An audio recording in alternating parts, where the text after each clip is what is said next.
नमस्कार, मी सुभाष कोकळे. आपण पाहताय TV6 मराठी न्यूज. पाहूया आजच्या ठळक घडामोडी. बातमी जत तालुक्यातून एक महत्त्वाची बातमी. उपसभापती रविकुमार बगली यांच्या वाढदिवसानिमित्त वृक्षारोपण.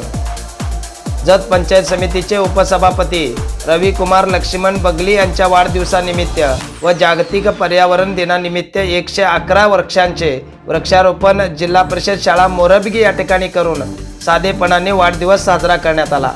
यावेळी शिवानंद कारकल, धर्माराय बगली, राजकुमार बगली, आरोग्य अधिकारी अरुण बगली, ईश्वरप्पा बालगाव, सलीम नदाफ, लक्ष्मण अंकलगे, महेश भंडारकवटे, रवी सुतार, मुन्नाबाई व जिल्हा परिषद शाळेचे प्रशांत वाघोली, सदाशिव खरात, हिरेमठ, सुनील कांबळे इत्यादी मान्यवर या कार्यक्रमासाठी उपस्थित होते. साधेपणाने वाढदिवस साजरा करून या ठिकाणी वृक्षारोपण कार्यक्रम त्यांनी घेतलेला आहे आणि त्यांच्या वाढदिवसानिमित्त विविध स्तरातून मान्यवरांनी त्यांना प्रत्यक्ष अप्रत्यक्ष सोशल मीडियाच्या माध्यमातून शुभेच्छा या ठिकाणी दिलेल्या आहेत.